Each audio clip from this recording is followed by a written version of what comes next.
Imagine turning just $12 a week into a system that could generate $4,000 a month. It sounds like clickbait, but it's actually based on real historical data and basic compounding math. In this video, I'll walk you through the logic behind this model and show how people can realistically project this kind of outcome over time. Before we go deeper, I need to be clear about something. This is not financial advice. It is an educational model. These numbers are based on historical data and reasonable assumptions, not guarantees. Real markets go up and down. Real results will always vary from person to person. You should always talk to a licensed financial professional before you invest real money. I also want to be clear that this video follows YouTube guidelines. There are no promises here, no guaranteed results, just math, logic, and documented patterns. Now that that is clear, we can look at the actual idea.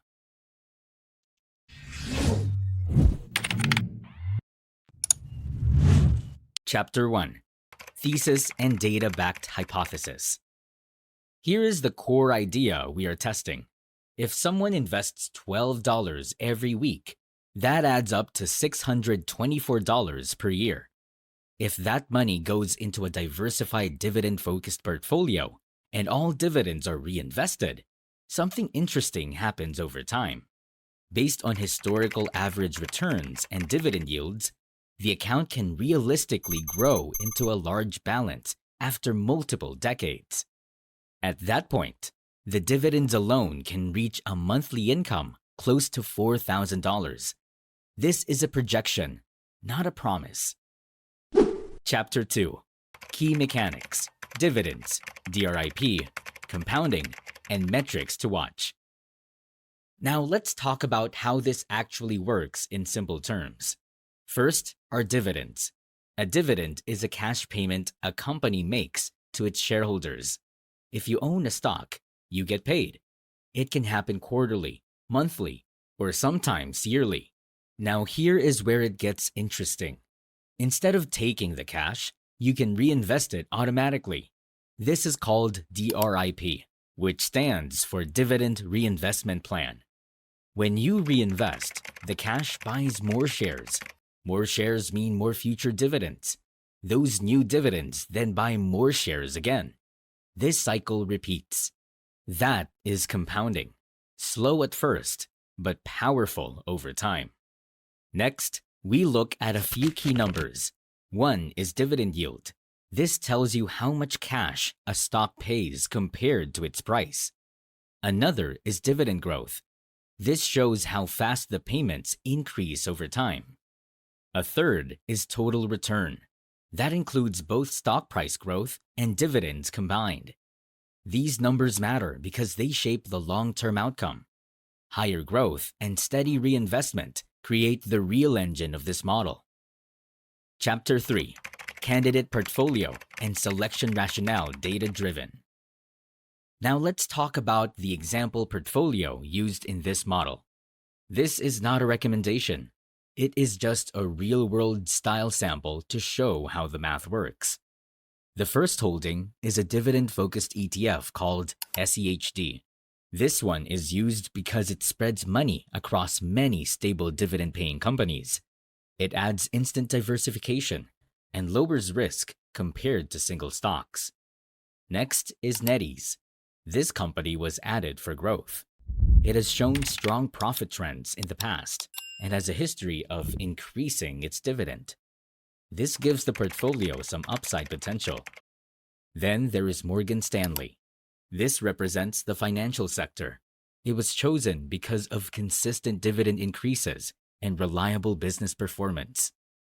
Another piece of the portfolio is a self-storage real estate investment trust called CUB. This one adds higher income potential. Real estate-style businesses often pay stronger dividends. The last holding is Illinois Toolworks. This brings industrial exposure.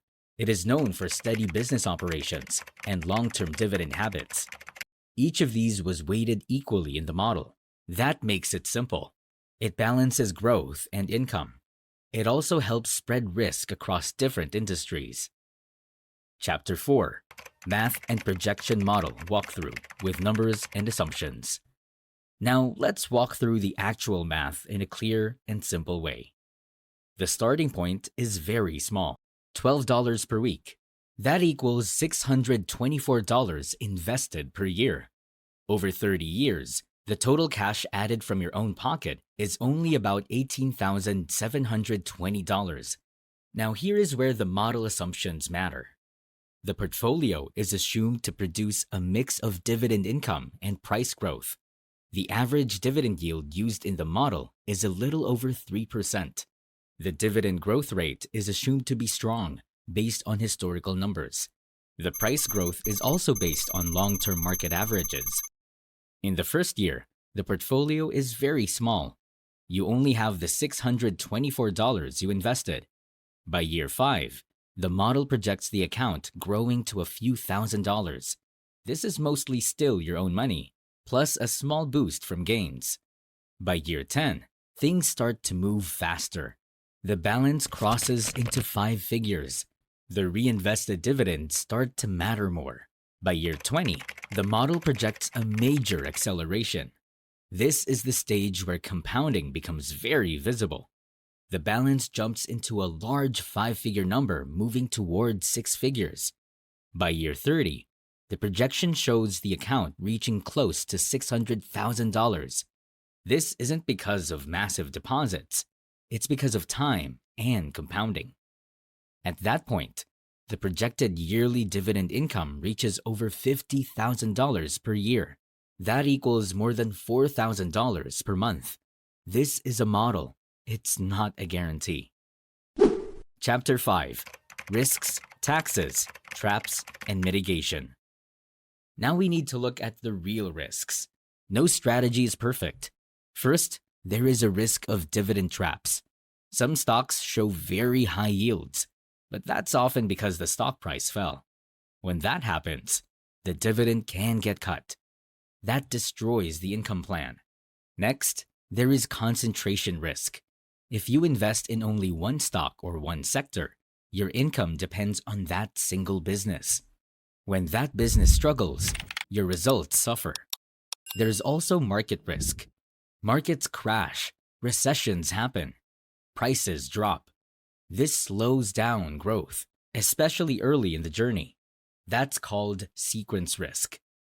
Taxes are another important factor. In most countries, dividends are taxed. That reduces the money available to reinvest. Over decades, taxes can slow compounding in a meaningful way. Now here is how people reduce these risks. They use diversified funds. They check company payout ratios. They avoid chasing extreme yields. They reinvest consistently. And when possible, they use tax-advantaged accounts to protect long-term growth. Chapter 6. Practical Step-by-Step Execution Tools Cadence Automation. Now let's make this practical. This is how someone could actually apply this model.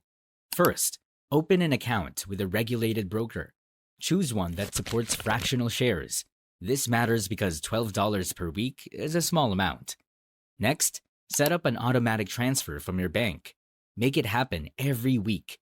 Remove the need to think about it. Then enable dividend reinvestment. This makes every dividend automatically buy more shares. Split your weekly money evenly across your chosen stocks or funds. Keep it simple. Do not overcomplicate the process. Once a year, review the portfolio. If one position grows much larger than the others, rebalance it. Keep the structure stable. Finally, track your progress. Not daily, not emotionally, just monthly or quarterly. Think in years, not weeks. Chapter 7. Concise recap and call to action. So here is the full picture. A small weekly investment, consistent deposits, reinvested dividends, and a long time horizon. That is the entire model. The math shows that this kind of system can be projected to grow into a large balance over time. And from that balance, meaningful monthly income can be generated. But remember, this is based on assumptions. It's not guaranteed. If you found this breakdown useful, consider subscribing. It helps the channel grow. Also like the video so more people can see it. Do you think discipline or strategy matters more over 30 years? Comment your thoughts below.